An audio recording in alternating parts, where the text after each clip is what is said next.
Welcome to the channel and the broadcast. Paul Peterhead, Scotland recovered addict. I'm really pleased to have been joined today by Lee. Thank you, Lee Addict. Brilliant. So there's lots of resources available.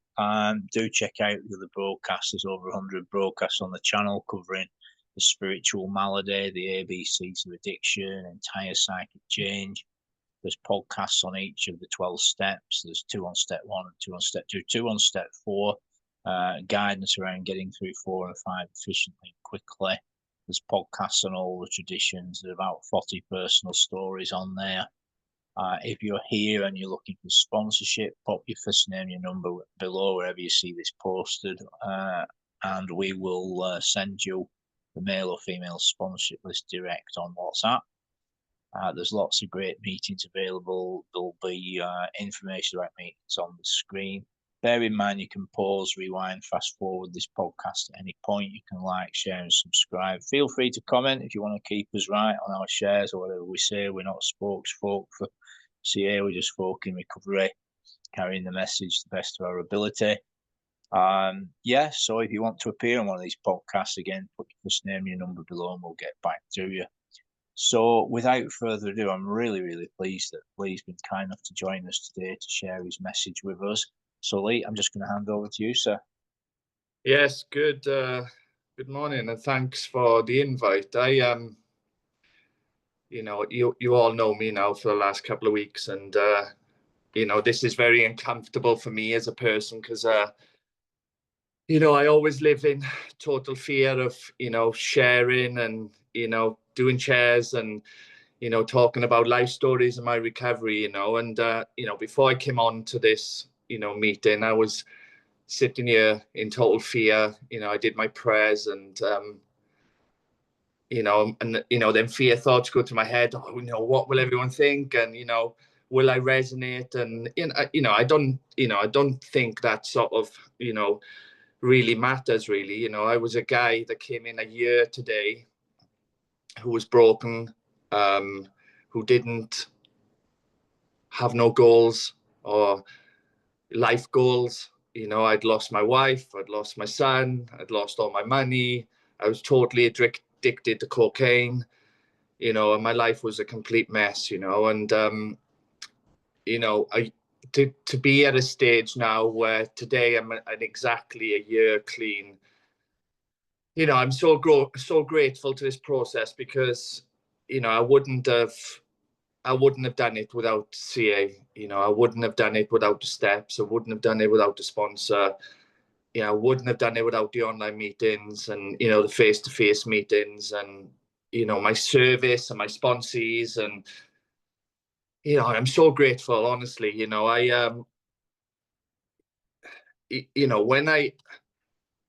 I was broken. Like it's hard really to describe how broken I was as a human being. But now that I'm at peace, I completely understand what broken is mentally and physically. More mentally, and I've always felt like that. I've always felt that spiritual malady, and that feeling of not belonging anywhere, and what I'll do is I like to share about recovery process and and what's how it helped me in the solution, but I'll talk a little bit about my life. And obviously I'm Welsh. My mother's Italian, and I was very unlucky in life, really, that I had an alcoholic mother, an Italian alcoholic mother, and an alcoholic father who's a convicted paedophile. And my father was out of my life before I can even remember. But the legacy he left me was that, I grew up, being known as Pedo Pete's son. And, that really destroyed my childhood. My childhood was destroyed in a number of ways. My mother was very violent. She was very abusive. I believe that my father was very violent and abusive to her. So she just passed, she grew this resentment towards me and my brother. And it resulted in, the first sort of 13 years of my life, being very, very violent. You know, I was getting beaten up by her at least sort of 2 or 3 times a week. But I think, you know, where she damaged me the most was that she used to lock me in my room, not my brother, but she used to lock me in my room a lot. You know, I probably spent half of my life, you know, up to the age of 13 in my bedroom. And I just became a very lonely, angry, depressed child. And, you know, it destroyed me, really. Alongside that, I was going out onto the street and I was just getting beaten up all the time for being a paedophile son, you know, and, you know, that wasn't, my mum and dad split up when I was about 6 months old, I believe. And then he met another woman and he got convicted of what he did to their children. But, you know, he was well known in the area. Everyone knew him. And everyone knew me and my brother. My brother didn't really get beaten up that much because of it, to be honest with you. It just seemed always to fall on me. And, you know, by the time I got to 13, I was completely broken as a child. Scared to go out, scared to go home, scared of everyone. And I was ruined. You know, I think about it quite a lot, you know, and, you know, I've had this resentment my whole life, right? And, you know, it plagued me, you know, throughout my life, my childhood, you know, and my mother was a massive part of that, you know. She used to lock me in my bedroom, shout up the stairs, "You're a scumbag, you're a loser, you're ugly, everyone hates you, you're scum of the earth." And it destroyed me. My confidence was absolutely destroyed. I was totally insecure. I couldn't talk to girls, couldn't talk to anyone, you know, was just scared of everyone and anything. And what happened when I was 13 years old was I was walking home from school and I got really badly beaten up. And I ended up going home full of blood and I just couldn't take no more. And I just thought, I just can't get beaten up anymore. And what I did is there was a boxing gym that was over the other side of the mountain. It's about 2.5, 3 miles away. So I ran there. It was closed. And I knocked on next door, which is a guy called Paul Boyce who ran the gym. And I knocked on the door and I just broke down and I was crying and I just said, I please help me. You know, I can't take no more. You know, I'm getting beaten up by my mum and everyone in school and people on the street. And he just called me in the house and we sat down. And it was the first time in my life I'd actually opened up to anyone. And yeah, I could tell he was pretty shocked by what I'd gone through. And he put his arm around me and he said, "Don't you worry, I got you covered." And for the next year and a half, he was picking me up from my house, taking me to the gym, and he just like focused. He was like my first ever dad figure in my life. And, you know, he brought me out of my shell. But the problem is once I became good at boxing and I started to be the aggressive one on the street, I started to hit my brother all the time because my mum would hit me, I'd hit my brother. And then I'd go out, I'd be fighting with everyone. Everyone had beat me up in the past. I'd beat them up. And it just brought trouble to my house. The police were turning up and I was always getting arrested. And, you know, I just had no emotions whatsoever, you know. I was just an angry child that had no personality whatsoever. I could not control my emotions at all. I'd go for, you know, for 13 years, I was depressed and lonely and scared. And then for the next couple of years, I was just a violent, angry child who just wanted to hit back at everyone and anything, you know. And when I was 16, my mother, I came home from drinking with my friends, and my mother tried to hit me again, and I knocked her out. And I knew then that I needed to change my life. I'd left school with no qualifications, nothing. And I was just there in life and I just did not know what to do. So I was walking down the high street one day and I walked past this army guy and it was like a careers table. And I was looking at this guy and he had like a purple maroon beret on and he had these wings on his beret. And I was just like fixated. I was like, "Oh, that's a beautiful hat," you know? And so I went over and I was talking to him and he was a paratrooper. And he said, "Oh, you're big and strong and fit." He said, "Have you ever thought about going to the paratrooper?" I had no clue what the paratroopers were. And I was just like, yeah, this is my answer, you know. And I filled in the application form and, you know, I went to the selection center a couple of months later, 2-day selection, you know, tests over 2 days. And I got in and I became a paratrooper. And on my 17th just after my 17th birthday, I went into the paratroopers, and I was a paratrooper for 7 years, and the very first day that I got to the paratroopers, which was a place called Whittington Barracks in Lichfield, and sitting there, it was about 32 recruits.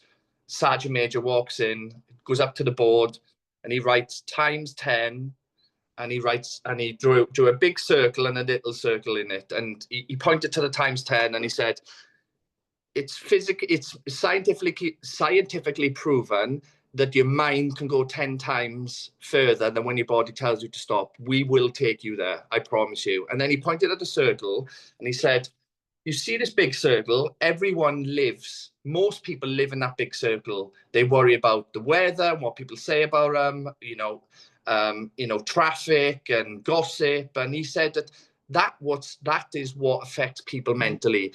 We will teach you to live in the small circle, because that's what will keep you alive, when you can only focus on the things you can control. And, I never heard that ever again, anywhere, apart from the very first day that I came into CA and I read the Serenity Prayer. I actually call it the Sobriety Prayer, because for me, there's a big difference between recovery and emotional sobriety. And I think that the Serenity Prayer has a massive part to play for that, because when you focus on the things you can't control, that's where you get your resentments.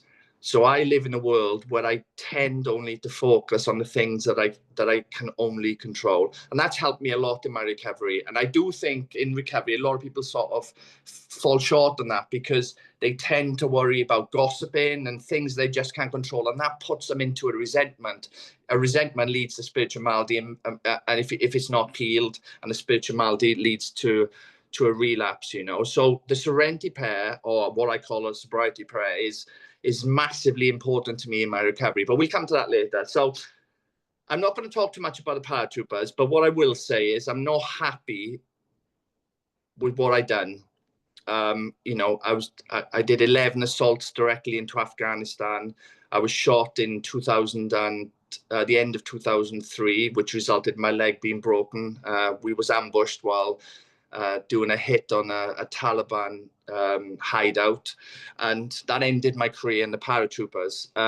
But until I came into CA, I couldn't live with what I had done, because obviously I'm responsible for a lot of deaths. And but what I've learned in CA is that God knows what I've done, and God forgives me, or my version of God, And I did actually stop believing in religion when I was in the paratroopers, because obviously we were fighting against Islam, and Islam religion, for me, it can't be real. Thou shalt not kill, thou shalt not steal, thou shalt not hurt.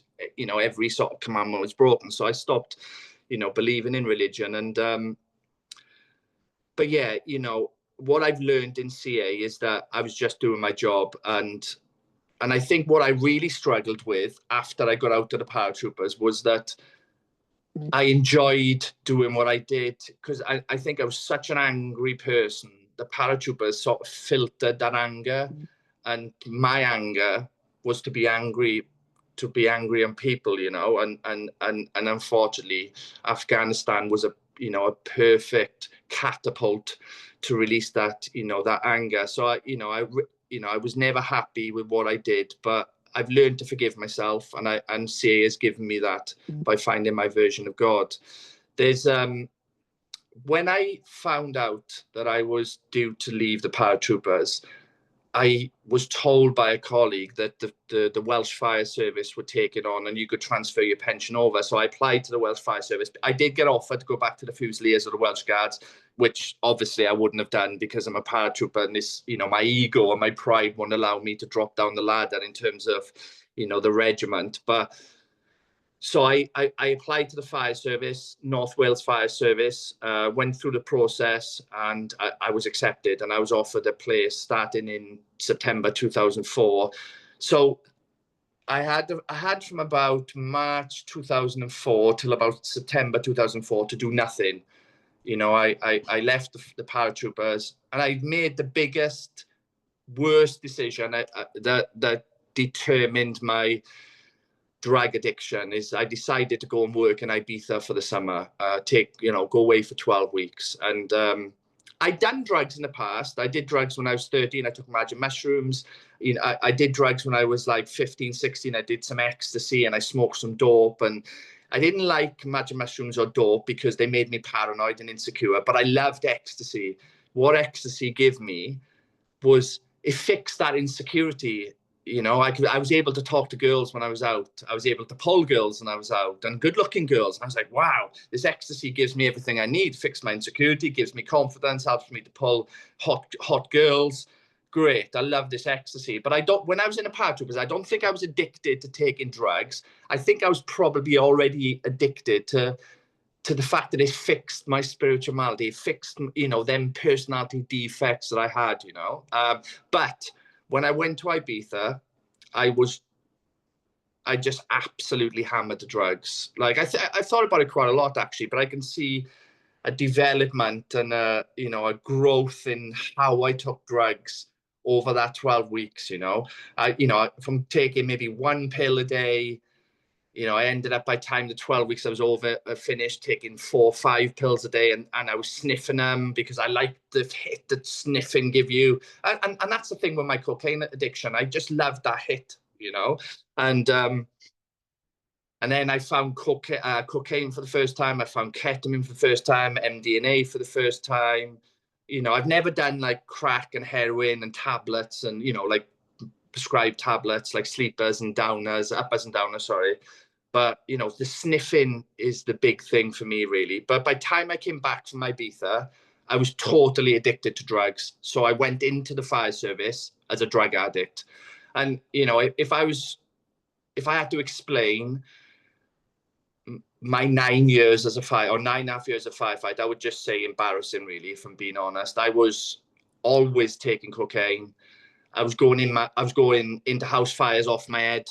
I was leaving nightclubs at 7:45 in the morning, driving up the motorway, sniffing cocaine, and then going straight to work and going into house fires, going to RTCs, road traffic collisions, pulling people out off my head. And that's just not like once or twice. That's many, many, many times. I put myself, my colleagues, and the people I was saving at risk constantly. No one died. No one actually got injured because of my actions, but, there's still no excuse. I risked the lives of many people, by what I did as a firefighter. And that for me is totally embarrassing. And when I decided when I was 33 years old that I'd had enough of the forces. I've been in about just under 17 years and, or 16 and a half years. And I decided to get into the tech world, the health and safety world, consultancy. I had a lot of experience, and I came to London and I got a job, and my drug taking just excelled because I was earning a lot more money, and I got headhunted a couple of times. I started earning like real big money, and my drug taking just excelled and excelled and excelled. And then escorts come into it, and then I met a girl, and I got married, and I had a child, and I destroyed both their lives. I didn't care about them. That's all I cared about was drugs and partying, and I'd vanish for days on the weekend. I only really did drugs on the weekend, but I'd leave work on a Friday and they wouldn't see me till Sunday night, and I come in, my wife be crying, and, she was such a lovely person, and I just destroyed her, just changed her as a person, and, it just got worse and worse and worse until 4 years ago, I told her I was going on a working holiday, and I actually went to Thailand, and I came back from Thailand, and when I walked in the house, she was gone. And that was about 4 years ago, 3.5 years ago. And my immediate thought was, great.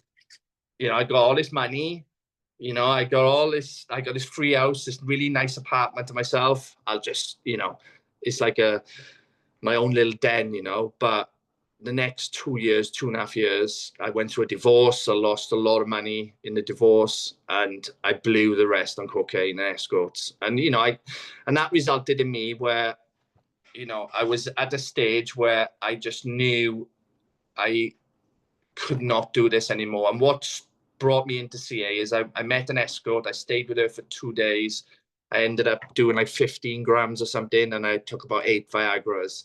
And I was so scared because my heart was bouncing out of my chest. And I mean, to a point where it must have been more than 150 beats a minute or something. I was really scared. And I went into the hospital, told them what happened, broke down, and they said, you need help. And I came home the next day, typed into Google, drug, cocaine support Sutton, and CA came up. And that was it. The next day I walked in and said, you know, I'm here, you know, I've got a cocaine habit, and, you know, but the very first day I walked in, I said to myself, who the hell are these people, like, hugging me, you know, some homeless people, you know, I seen these steps, I seen this book, it looked like a Bible, and I was just like, what the hell am I doing in this dump? And it took me 5.5 months of doing nothing in CA. I stayed clean. I was going to 1 or 2 meetings a week. I was judging everyone. I thought the book was a load of crap. I thought the steps were a load of crap. I thought the chairs were crap. I know nobody's chair resonated to my life story.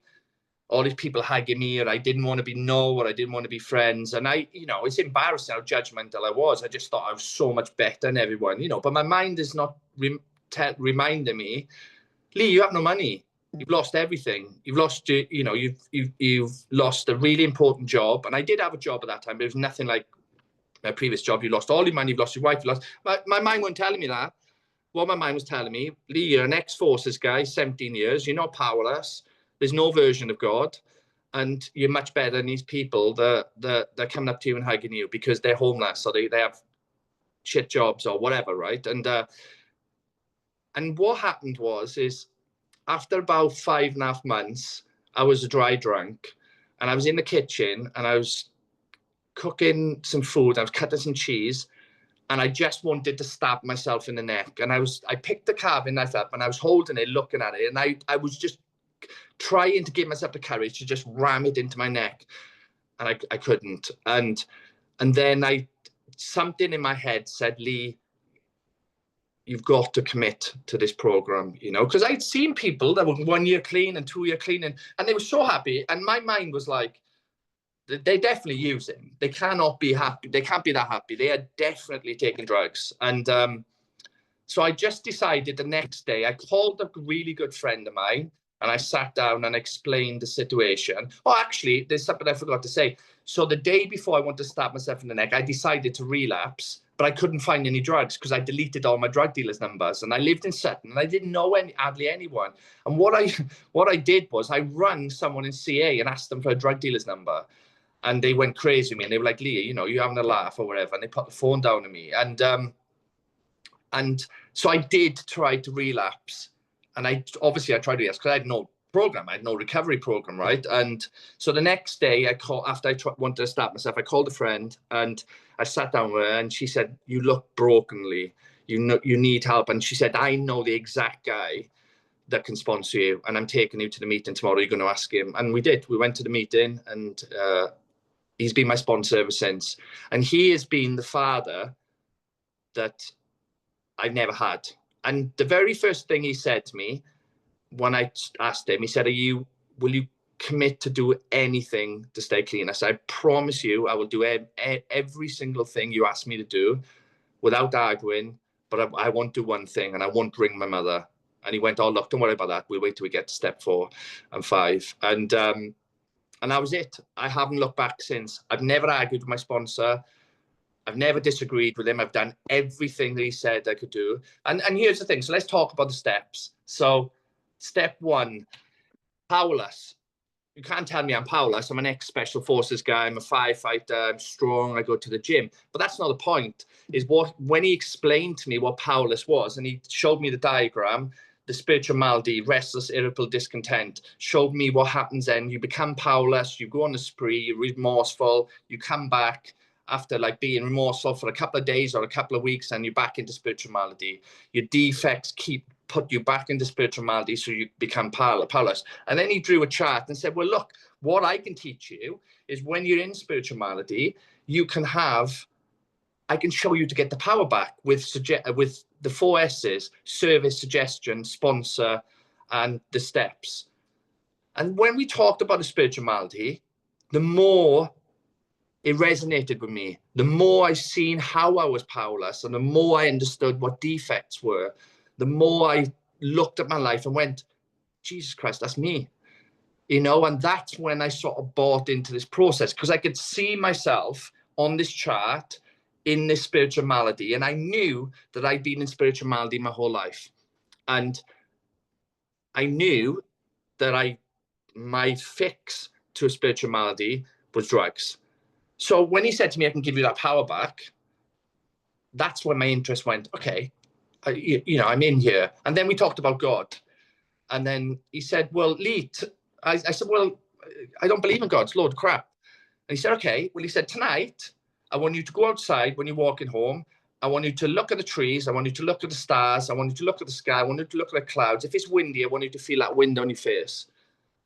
And then if you still can't find your version of God, tomorrow morning, I want you to go outside. I want you to look up at the sky. I want you to look at the sun or the clouds. I want you to look at the trees. I want you to feel the breeze on your face. I want you to hear the birds chirping. If you still can't find a God, I want you to think of the solar system and the universe, the stars, the moons, the planet, the rings, the black hole.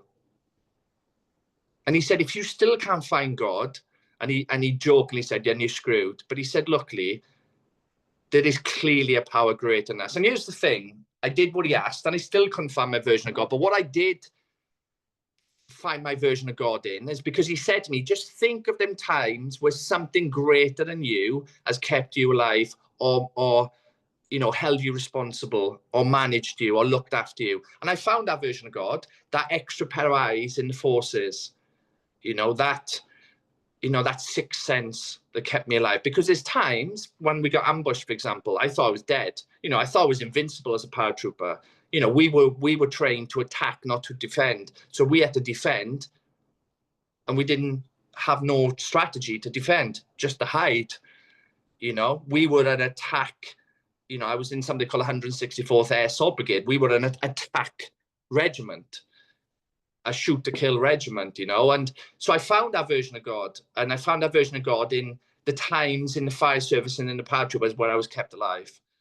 And that's the version of God that I pray to every day. And what does, when we talk about God, there's prayers, and people say different things. I never ask my God for anything.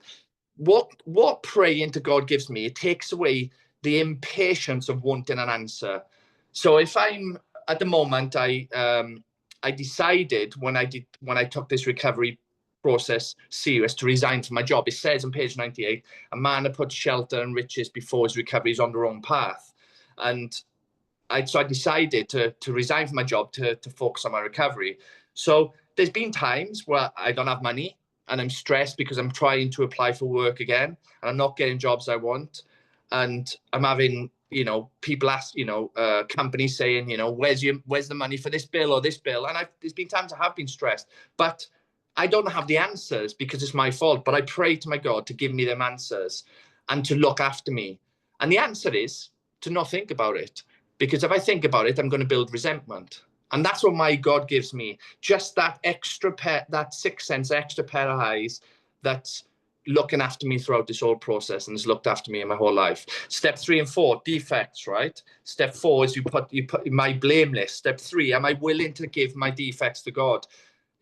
That's not a question I asked myself. Yes, I am willing to give to God, but am I willing to accept my defects? And I think that's where people struggle, right? Is the acceptance that you have defects, because we go through life, and most of our resentments are based on defects, right? And you go through life, and when you have your defects, you don't know how to handle them, and you use. So yes, I was accepting to do anything and everything. So I was willing to accept my defects and to give them to my version of God. So when I got to step 4, which I call my blame sheet, There must have been 20, 30 names in it. And there's a lot of people who from my past, right? People have beat me up. And there was one guy on there who beat me up when I was like 15. I wanted to kill, even to the day that I did my resentment list. And I was 47 then, right? I didn't want to beat him up. I wanted to kill him, you know? And to deal with them resentments is so important to me, because I thought about it for 30 years. My mother was on it. My father was on it. My brother was on it. My wife was on there. My son was on there. And most importantly, there was a guy on there that I beat up very badly about 8 years ago, who was a friend, and he pulled a girl that I liked. And I ended up going to court about it, and I was sent to like a counselling thing called the Everyman Project. But he was on there. I blamed him for me beating him up, you know. And what looking at step 4 and step 5 did to me is that they allowed me to see my part in these resentments. They allowed me to see my defects and understand my thinking. And I was willing to accept that, because I promised my sponsor I would, and I promised my God I would. And what happened is them step 4 resentments, probably half of them moved to my step 9 amendments, you know, which was really important, because what step 4 started to give me was mental peace. You know, when I admitted I was powerless, I didn't properly have mental peace. I just understood what my disease was. When I accepted it as a version of God, I understood that now there was a God that was going to look after me going forward. But actually, that step 3 and step 4 and step 5, they started to give me that mental peace. For me, the early steps break you down. The later steps build you up. So that if anyone asks me what this 12-step program is, as you say, you've got to be willing to be broken down and not like what you're going to hear. And then the best part comes the next steps, because it builds you up to become a better person, right? And so once I'd done step 4 and step 5, I then could quite easily and peacefully move across the other steps until I get to step 8, 9, and 10. You know, step 9 for me, you know, them 3 steps there were so important to me, because I'd said to my sponsor, I'm not ringing my mum. By the time I finished step 4, I was ringing my mum and arranged her to go down to Wales. You know, I blamed my wife for leaving me. I blamed my wife for taking my money. I blamed my son for not wanting to talk to me. I blamed my friend for making me beat him up. You know, they were now in the amendments, because I knew it was my fault when my wife left me. It was my fault my son doesn't want to talk to me. It was my fault that I beat my friend up. And my mum, even though she still has a lot of sorry to say to me, I wanted to apologize. And my sponsor made me think, just apologize if there was times that you did be a bad son, if you was cheeky to her, and that maybe that will start the relationship. So I rang her and I arranged to go down. And the great thing about doing my amendments was that the day that I went down to Wales to see my mum, my phone rang, and it was social services, and they said, your son wants to start speaking to you again, which was amazing, you know. And I just felt so at peace and so happy that, because I'd allowed myself to accept my defects and accept my problems and given them to God, my version of God was rewarding me on my amendments. There was a guy on my men's list, the guy I beat up, and I put it off for about 2 months. My sponsor was like, you've got to ring him, you've got to ring him. I was like, oh, I can't, because you know what I mean? I feel so bad, because I beat him up really badly, you know. I thought I was going to go to jail for it. And so eventually I plucked up a courage, not to call him, but to message him on Facebook. And I messaged him and said, his name was Patrick. Hi, Patrick. You know, I hope you're well. I was hoping can I have a conversation with him? And he said, what about? I said, I want to make an amends to you for what happened. And his reply was, by any chance, you're not on step 9, are you? And what I found out was that he was actually in recovery himself in AA, and he'd gone into recovery a couple of months after I beaten him up. And in his recovery, he had actually seen his part in the assault for me. And he had been putting off as well, contacting me because of his embarrassment. So we actually had a conversation, and we're not friends anymore. But the best thing about it is that we both parted that conversation in peace, that we'd made our amends. And once that had been achieved, I'd made my amends to everyone. I spoke to my son, I spoke to my mother, my brother. I went down. My brother died 2 years ago of a heroin overdose, and I went to his grave and I wrote a letter and I apologized at his grave and for everything that happened.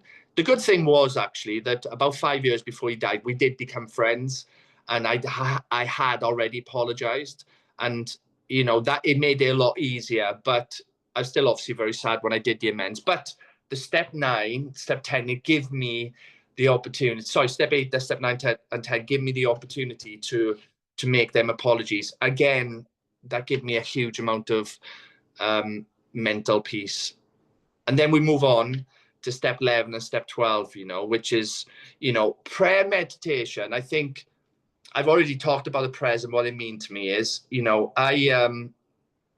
step 10, 11, 12 is super important to me. It's about sort of doing your daily stuff. When I commit it, so here's the thing, right, is for me, when you commit to CA and recovery, you commit to it daily, weekly, monthly, day by day. You do everything you should be doing. So every morning I wake up, I do my 10 gratitude list.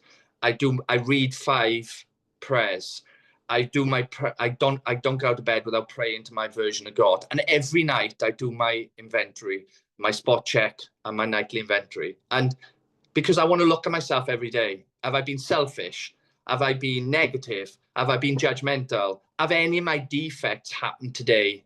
You know, and they're important for me because I think now I'm in a life skills college where I'm currently working on the defects I need to fix. The cocaine, the drug addiction, that's not there anymore. You know, it pops in your head sometimes, but that's because your spirit will get challenged by the disease, and the defects will allow that spirit to be affected. So I have to constantly work on my defects every day. My defect fixing is the most important thing to me in CA, because I want to be a better person, number one. Number two, I don't want to do drugs again. So I know I have to work on my defects. And number 3, I don't want to live in spiritual malady. I didn't come into CA for happiness. I came into CA for peace.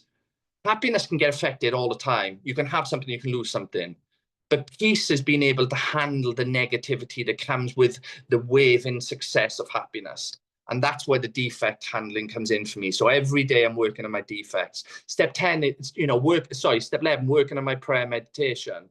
You know, they are massively important to me. Is, you know, I do struggle with meditation, but I do it, you know, but I use online meetings as a part of a meditation. I always tend to go on an online meeting late at night to share, to get everything that for the day off my chest, you know. But the prayers are massively important to me. I do read my prayers every day. I do pray every morning to God, my version of God. I read the Serenity prayer to myself every day. I live in the Serenity prayer or the Sobriety prayer.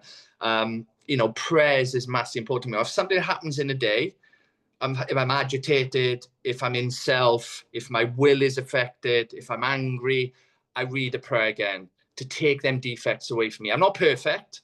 I'm not saying here that I'm the perfect CA member, but I challenge myself every day. And that's where the prayers come in for me, is that, you know, you have to look at yourself. Am I not feeling right? And if you're not feeling right, you have to challenge yourself. A couple of weeks ago, I represented CA in a festival, which had lots of drugs there. And I came back and my spirit was affected. And I spoke to my sponsor, because I was like, it's about 3 days after. I was like, I'm not right here, mate. I've been praying now. And he said, okay, you're back in spiritual malady. You need to put more work in. I was like, okay, what do I need to do? He said, you need to do more service. You need to speak to me more. You need to do more with the steps. And you need to do more suggestion work. So my suggestion is you do a couple more online meetings a day, and we'll start doing the steps again. And we're on step 4 again now. And within about 2 weeks of me putting the hard work in, that spiritual malady was fixed. So I now know, if I'm not feeling right, what I need to do to fix it. And that's what this whole process is about. If you commit, you learn. The solution is learning. The solution is the steps, the four S's. And that's why I've always put work in. You know, I'm at step 12. Sorry, step 12 for me. Sorry, I'm not at it now. I've done step 12. But for me, step 12 is my spiritual awakening. You know, everyone talks about a spiritual awakening, and they talk and they share and they say, you know, my spiritual awakening was when I noticed the grass was green and the trees are green and I could hear the birds chirping. I had none of that. But what my spiritual awakening is, and when you actually look online and what a spiritual awakening is, it's passing the message. It's giving to others. So step 12 is so important to me, is that I do more service. I'm on area, I'm on district, I'm just about going to area. I'm on the PI festivals team. I'm the captain of the CI football team. I'm the head of health and safety of convention. I do at least 2 online meetings a day. I do at least 3 online services a week. I've got service in 2 meetings. You know, I've got sponsees. That's my spiritual awakening. My spiritual awakening is wanting to pass a message on to others, wanting to give back to CA, because I know what this process has given me. I know the mental peace this given me. I know it can fix defects. I know it can make you better as a person. And I know it can take away that daily drug addiction, or that obsession, or that, you know, that obsession to want to do, or the allergy of when you do it. So for me, that's super important. Step 12 is my spiritual awakening. Step 12 is, how can I get this message to as many people as possible? Or how can I give back to CA? And I have sponsees. And that's all I say to them is, look, exactly what my sponsor said is, are you willing to put in any amount of effort as possible? Are you willing to do this daily? And most importantly, are you able to look at your defects? Are you able to take direction? Are you able to be accepting? Are you able to show willingness? And if I'm being honest, a lot of people are not. You know, I think, I spoke to about 10 or 12, and probably 2 of them are still my sponsees, because they're just not willing to put the work in every day. One guy said to me, I want to be a solution guy, but he didn't want to do the work. And I said, well, you want to be a solution guy, but you don't want to do the solution. The solution is the steps, you know, working with your sponsor, listening to suggestions, doing service. That's the solution. If you're not willing to do it, then how can you want to be how can you want to find the solution in CA? And I suppose, because I'm ex-forces, I do have that discipline about me. Discipline and commitment are massively important in CA. You know, I found it quite easy when I committed to my sponsor and to the steps to do everything I said, because I committed. My mind frame tells me you have to commit, you know, but you don't get anything from the steps or this recovery process if you don't put the work in. It's all down to you. The book will mean nothing if you don't have a sponsor, and if you don't listen to your sponsor. The daily inventory will mean nothing if you don't do it, you know. And that's what's so important to me. And again, that's my spiritual awakening, is getting people to understand the truth and the process of being recovered in CA. And I'll just finish with this. You know, my life before, when I came into CA, I had anxiety and depression. I was taking tablets. I had an ectopic heart problem because I'd taken so much cocaine, so my heart would flicker. I wanted to kill myself. I had no friends. I had no money. I had no dreams. I had no life goals. I was a complete ruin of a man. Now, a year later, I don't take anxiety tablets anymore. I stopped taking them like 6 months ago. I don't suffer massively with anxiety, depression. I still have a fear of sharing, you know, especially in face-to-face meetings, but I'm working on that. Because this process allows me to work on my defects. I don't have that heart problem anymore. My heart is fine. I don't want to kill myself anymore. I have new friends, real friends, not party friends who vanish when you stop doing drugs. I have life goals. I have life dreams. And most importantly, I'm at mental peace. And I've never been at mental peace in my life. CA has given me my life back. CA has show me the type of person I can be. I still have a long way to go. As I said, I'm only a year today, but a year difference is massive. Really, I've done everything in the last 6 months, right? Or 6.5 months, but I am a year clean. I actually don't think that being the amount, the length of time you are is that important. I think it's the amount of work you're putting in. And me as a person, I am willing to do anything and everything to stay clean. I was a little bit messed up over the last couple of days. I think it was because I'm struggling to find a job, and money problems are, you know, they're becoming an issue. But yesterday I woke up and I thought, I'm going to beat this spiritual issue out of me. And I did 7 online meetings yesterday. And by the 7th one, I was tired, but the issue had gone. I put my trust in this process. I put my trust that if I keep on working hard, if I try to be stronger when I'm at my strongest, it will strengthen my foundation, and my version of God will give me what I want in life. And that is what I'm having at the moment, which is mental peace, you know. And I'll just finish on saying this, that if there's anyone out there who doesn't believe in the steps, who doesn't think they're powerless, doesn't believe in this process, I'm a prime example of a person who didn't believe and then did believe, and his life was changed around. You know, this is my last stand as a human being, and it's CA. I've tried everything: doctors, drugs, counselors, tablets, and nothing could fix that spiritual malady that I was living with for the rest of my life. The only thing has fixed it is CA and the steps and the suggestions and the solution and everything that it's given me. And it's fixed it because I've put the work in, because I decided to show the willingness and the discipline and the commitment, because I wanted to change as a person. If you want to change as a person, put your trust in this process, put your trust in your God, and I promise you it will deliver. Thank you for letting me share, and God bless you all. Wow, that was marvelous. Thank you so much, Lee. That was really, really strong business for me. I took notes. I'm not sure the last time I took notes during a podcast, but I've got a page full of notes. That was really, really, really good. Thank you so much. My pleasure. Thank you so much. So if anyone here is looking for sponsorship, let us know. Put your first name, your number below this podcast, and we'll definitely send you the male or female sponsorship list. If anyone is needing and unfamiliar with meetings, on the screen at the moment is a meeting list. The reason why that's an epic screen, which you can screenshot, by the way, is all them meetings are on every single day. Me and Lee are often to be found in a meeting that's called We Can Recover, that's on 2 p.m, 8 p.m, 9:30 every single day, all year round. It's a public international meeting, very healthy meeting, and as I say, it's thrice every day. But all those other meetings are also on every other day. The CA UK outlines at the bottom right, as is UK Samaritan's number. So come along to some meetings and hear some more epic messages just like that. If you want to appear on the podcast again, put your name and your number, we'll get back to you. Lee, I've got a page full of stuff for you, mate. What first thing I want to say is epic. You know what I mean? Epic, and it's we adapt to survive.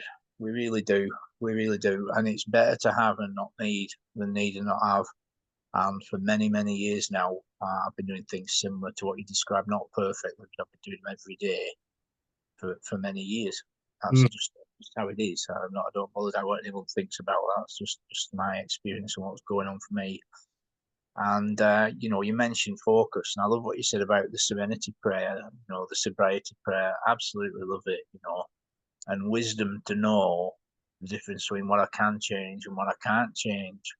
It's been said worrying is like an antique rocking chair. There's a lot of movement, but there's no travel, zero travel, zero. It's all about what I do, and years ago in Britain, the language we speak nowadays is a very poor representation of English language. Years ago, there used to be a distinction between how do you do, which is what do you actually do day to day? How do you do?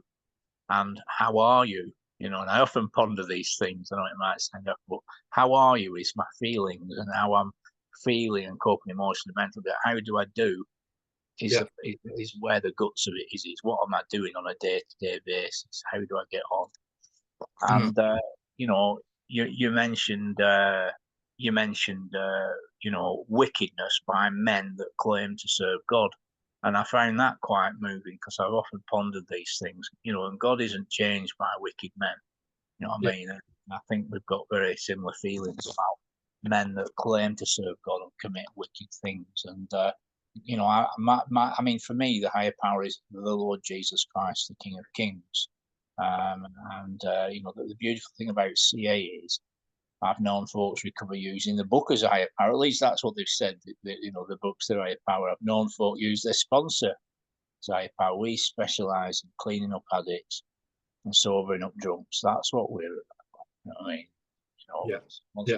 mean? Conversely, I've had the privilege of working with folks that have had extensive knowledge of the Quran, all the scriptures, but they've been knocking themselves off with drink and drugs. So it's courses for courses, and I look. It sounds like you've got an epic sponsor. I have to tell you, when you go with a problem, it's like, right, you're in the spiritual malady. You need more service, more meetings, more step work, and that's the truth. That is the truth. And that kind of awareness, and you mentioned step 12 as well, it's all about, step 10 is about vigilance and self-discipline. Step 11 is connect with higher power, connects with God, and getting some power and knowing what God wants us to do. And I don't think the will of God's that mystical. And I also believe this is generic, what I'm about to say.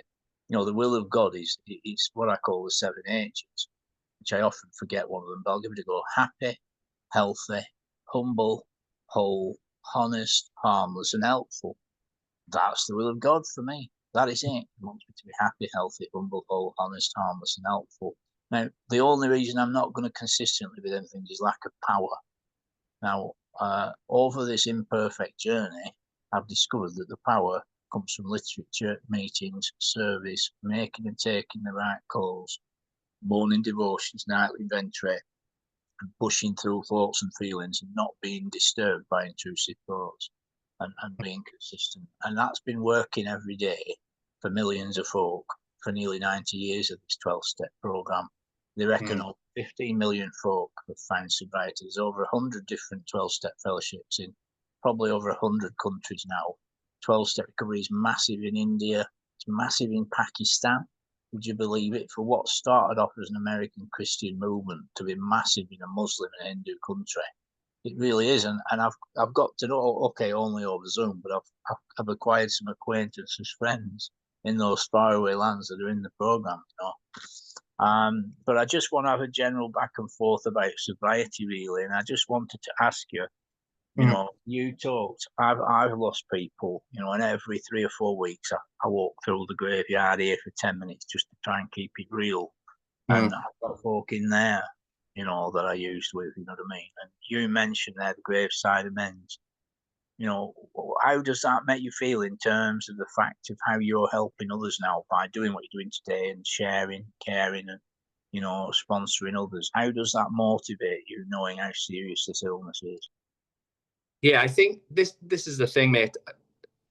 My sponsor said to me, he asked me the question in the beginning, if you walked into a hospital and they told you had cancer and you had to read this book, this 12 steps, would you read it? So I'd probably read it, and it would cure you. Would you read it? I said, yeah, I'd read it within a day. And he said, well, why won't you do it for the illness you have now? Because he said more people are dying for the illness you have now than cancer. And that sort of resonated with me, really, because it sort of made me open my eyes and how sort of lazy and the fact that I wasn't taking this illness serious. And I think when you start seeing yourself improving, you want to share that message with everyone else, right? And I think I get frustrated, right, mate, when I speak to people and they won't put the work in. And I'm like, you wanted to control, you couldn't control your drug habit, but you want to control the cure. It just doesn't make sense to me, and it's so important to me. Like when I said sorry to my brother, it gave me a lot of peace, right? And I can sleep better at night now. But I wish he was still alive, of course, but I know that I've heard stories. I haven't seen anyone die because I've only been in a year, but I know a lot of people from the different meetings I go to that have died. And because I've heard from the other CA fellows, and quite important people like a GSR died, just before I came in, And I think that when you see people relapsing all the time and you come back and they come back and they're so ruined. One of my really good friends, he's probably relapsed like 3 or 4 times since I've been in CA, and he comes back looking worse every single time.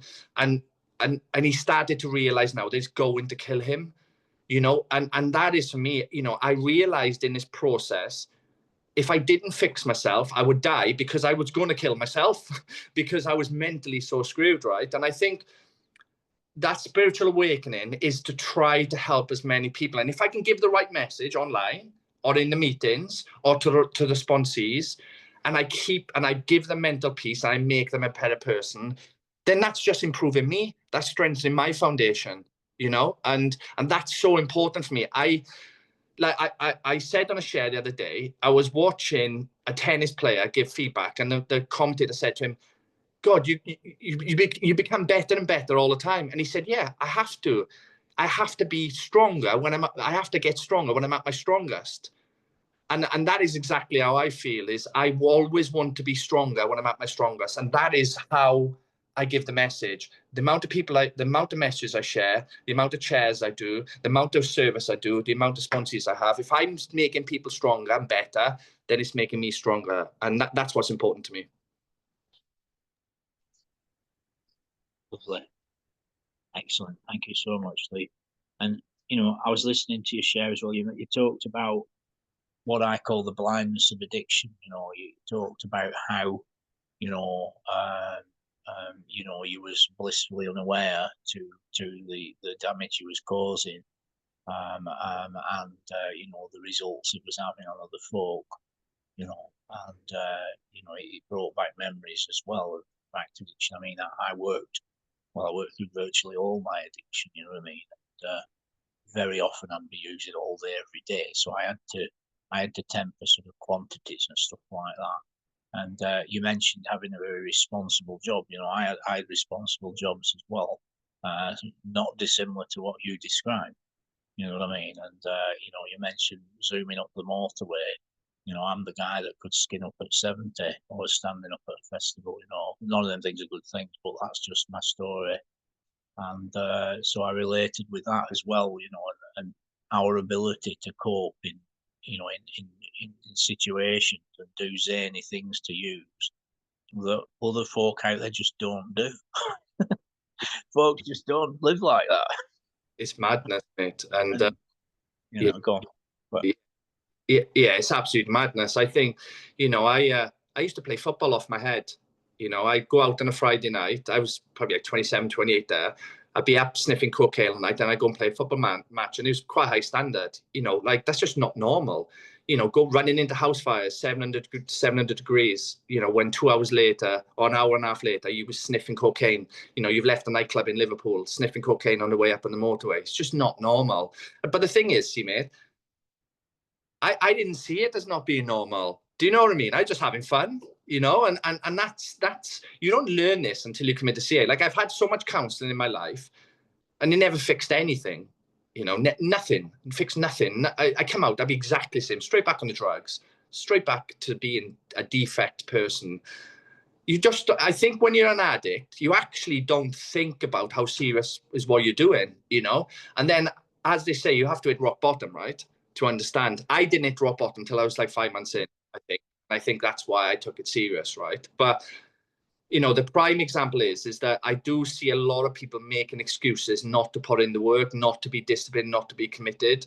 And I think that's the big problem, is that they don't understand internally, I have to do this because I will not stay clean. You know, it's like I go to meetings, I'll stay clean. I'll stay a level playing field. The thing is, a lot of people, they stay a level playing field, they stay clean, but they're a mess as a human being because they haven't they don't put the work in to fix their defects. So they're always gossiping, always arguing, always getting emotional, always having arguments with their husband. And that's where I don't want to be, mate. Do you know what I mean? It's like, I understand the illness, I understand the problem, and I understand the solution.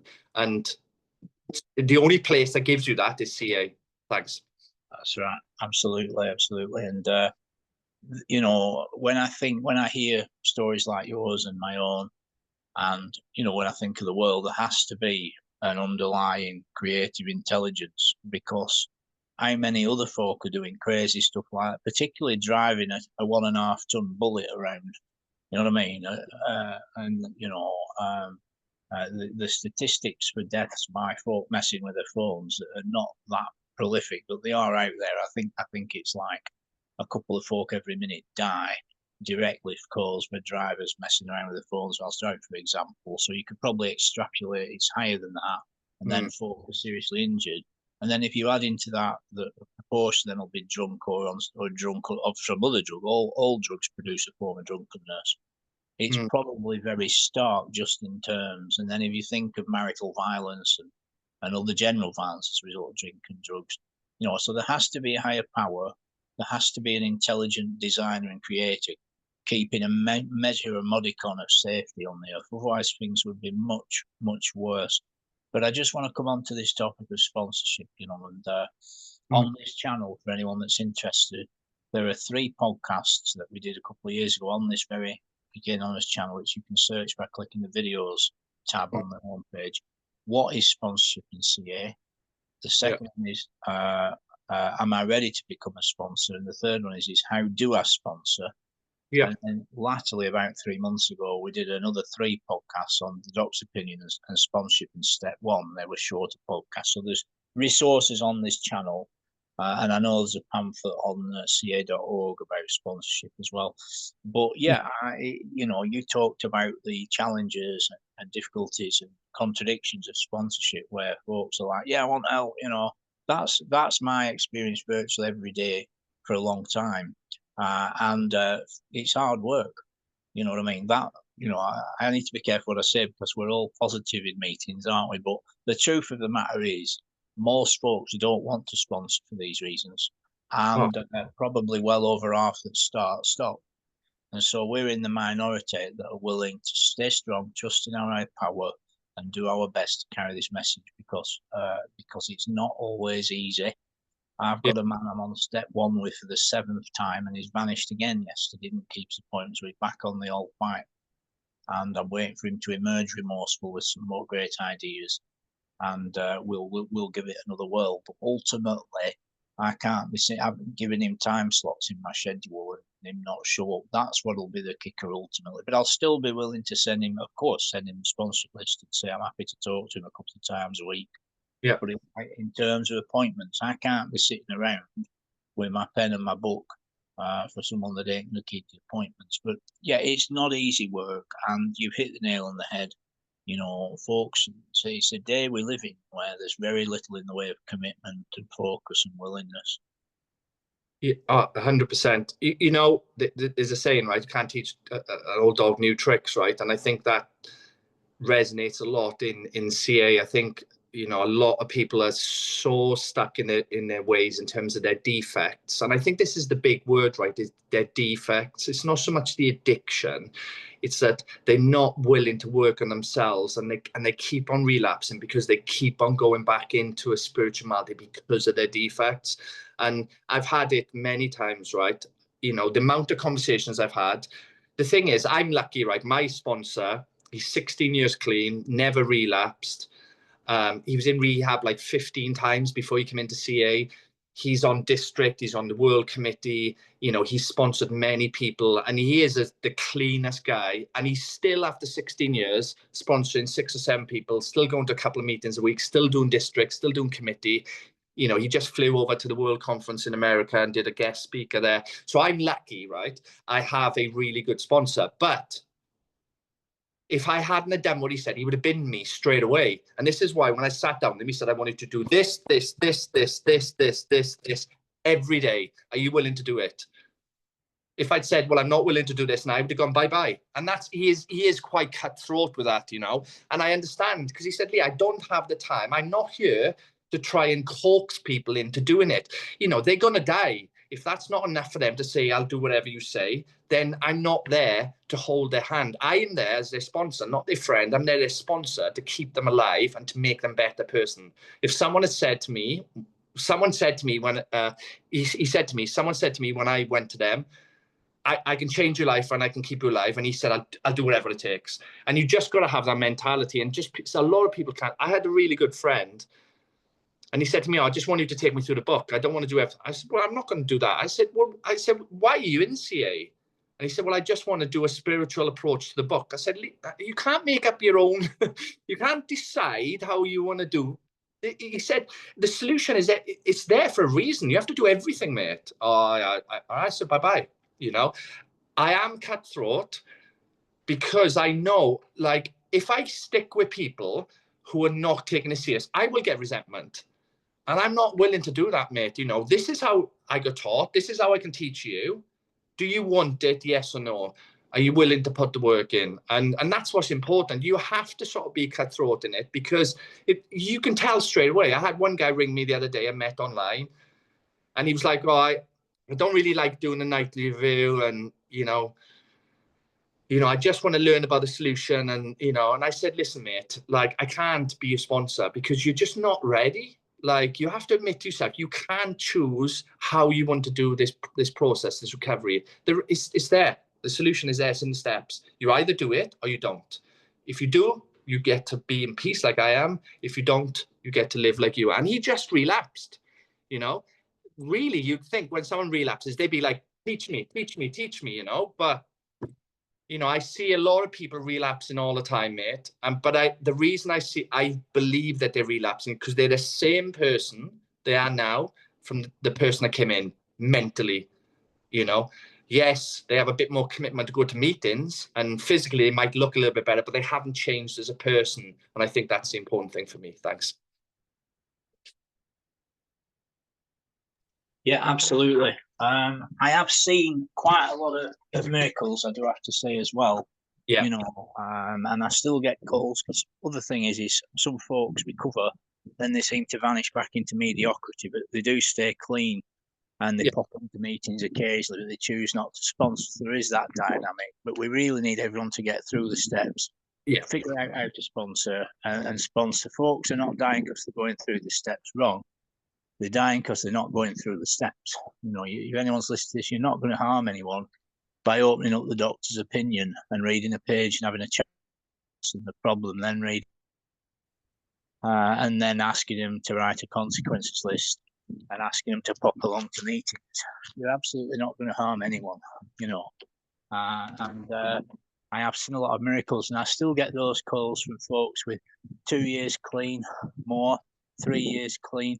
Oh, just you know, this is my anniversary, you know, and they've learned how to live clean, you know. So miracles do happen, and some of them are still sponsoring, you know. But more is revealed, and it's about growing in understanding and effectiveness and willingness, you know. So sponsorship's a wonderful thing, and it's a unique dynamic, you know, in the world today where folks give of their time freely, you know, to carry a message of power and of grace and freedom, you know. So I want to thank you, Lee. It's been absolutely epic. That's one of the best ones I've ever done, and I really appreciate you. And I look forward to seeing you in the meeting later.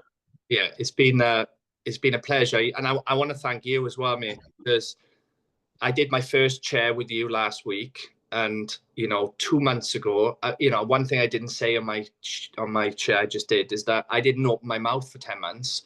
I didn't eat, I didn't speak, I lived in fear, and it's meetings like yours and people like you who put their trust in me to be able to do a chair like that, you know. And you know, I'm blessed really because I've lived in my own head for many years and always been a very quiet, lonely type of person, right? And the big thing is I'm able now to share the message and do it in a way that people can hopefully learn from. And so I want to thank you for putting your trust.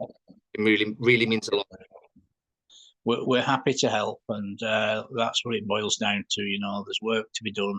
There's lives. It's a life or death errand, is this? I'm under no illusion about that. And no, I appreciate you, and I appreciate your help as well. Thank you, my friend. Yeah, thank you so much. So, as I say, family, on the screen is take a screenshot of this. There's lots of meetings where you can hear wonderful shares. But that was absolutely epic. That was really, really good. So thank you very much, Lee.